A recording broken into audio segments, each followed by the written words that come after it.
Hi, good morning, everybody. We are going to continue on today with our second lecture of section 7.4. So this is our last lecture of chapter 7 and the last lecture of where we're going to test for section 7.3 and 7.4.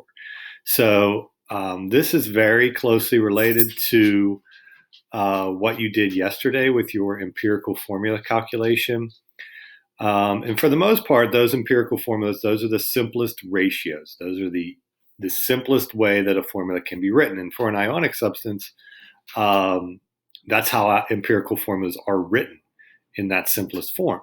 But for molecules, that really isn't the case. Molecules, you write them as they exist. So it may not be exactly the simplest ratio. So you can see here on the screen, an empirical formula may or may not be the correct molecular formula. And remember, with molecules, this is where we're using those nonmetals that are bonded together with covalent bonds. So they're a little different than those ionic substances. So it says, for example, the molecular compound ethane, which is C2H4, and cyclopropane, which is C3H6, share the same ratio of carbon to hydrogen. So they're both, for every one carbon, you have two hydrogens, but ethane actually exists as C2H4, and cyclopropane actually exists as C3H6. But they're very different, okay?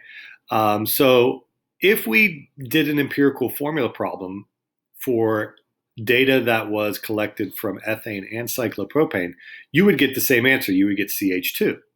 Okay, but that's not how they actually exist. Okay, so what we're going to do today is figure out, is the empirical formula and the molecular formula the same thing? Or what is the molecular formula from the empirical formula? Okay, so it says there, the second bullet point, a relationship between a compound's empirical formula and molecular formula can be written as follows. So it's going to be some whole number x. Okay, and that is going to be a whole number, 2, 3, 4. It could even be 1 if they're the same thing. Times the empirical formula will give you the molecular formula.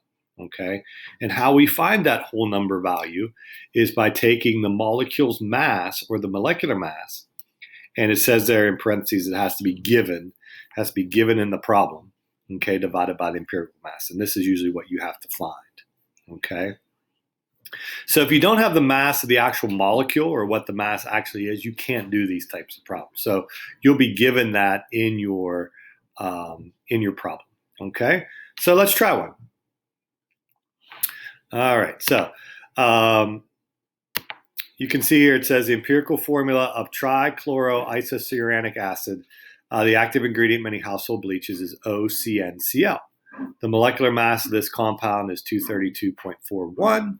What is the molecular formula of this acid? Okay, so for this one, you're already given the empirical formula.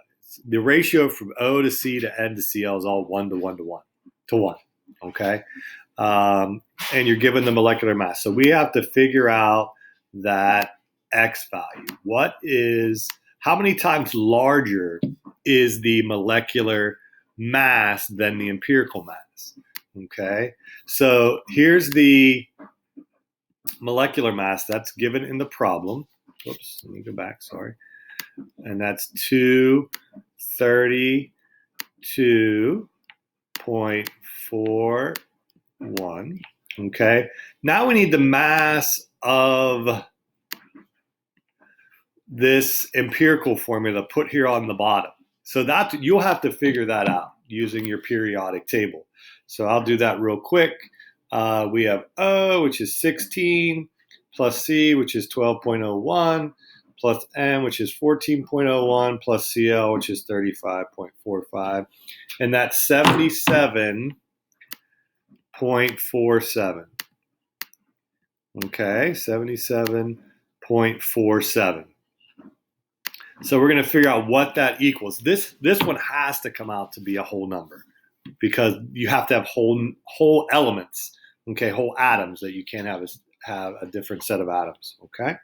So 232.41 divided by 77.47, and you do get a whole number of 3. So what this means is that the actual molecular formula is 3 times bigger than this. So we actually have to take 3 times OCNCl.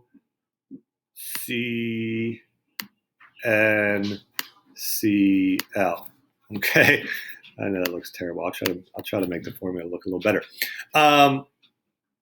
So you just distribute this 3 as subscripts. Okay, so it's going to be O3, C3,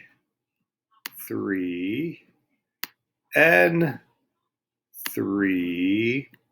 Cl3. Okay, and that's your final answer. O3, C3, N3, Cl. I know it looks a little crazy, but that's a trichloro. You can see trichloro, there's 3 of those. The cyanuric acid has carbon. There's your cyanide substance. Okay, right there. So sometimes you have to determine what the empirical formula is. Like this one, it was given. So on this next example, you have to determine whether or not, or what the empirical formula is, and then find the mass from there. So we'll move on to this next one. Okay, it says analysis of a sample of a compound indicates that it's 0.606 grams of nitrogen and 1.390 grams of oxygen. And the molecular mass is 92. So what we don't have is an empirical formula. So from our gram amounts, and this is what you did yesterday, we're going to have to figure out what the empirical formula is. Okay, so remember, go from percent to grams. Well, we're already at grams, so 0.606 grams of nitrogen, okay, and 1.390 grams of oxygen, okay, and we're going to convert those to moles. Okay, remember you go from grams to moles, and then we'll divide by the smallest mole value and get our empirical formula. Then we'll figure out what the molecular formula is from the molecular mass. So nitrogen is 14.01. Remember, you're going to divide by the molecular mass. Grams in 1 mole. Okay. And oxygen, as you're probably getting used to after doing so many of these problems, is 16 grams in 1 mole. Okay. And let me just do this math real quick. So 0.606 divided by 14.01, that's 0.0433. Okay, 0.0433, and that is moles of nitrogen. And then we have, excuse me, 1.390 divided by 16. That's going to be 0.0868. Okay, 0.0868 moles. Okay, so now we pick the smallest and divide by that, and it's 0.0433, and this one's 0.0433, and this is going to give you whole numbers. This is going to give you a 1, and this is going to give you a 2. Okay, so our empirical formula is NO2. Okay, so this is kind of where we started that last problem. You had the empirical formula, but for this one, you had to determine that.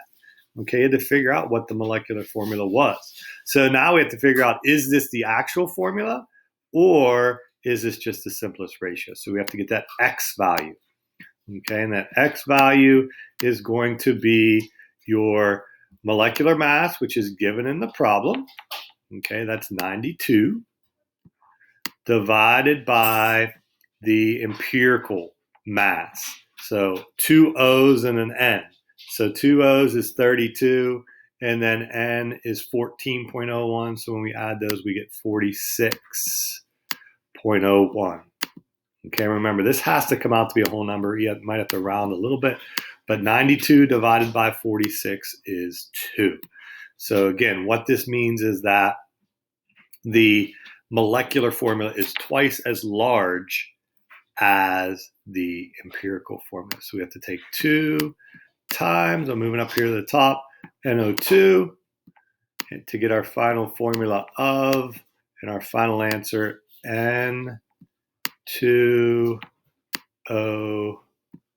Okay, and that's your answer. That's your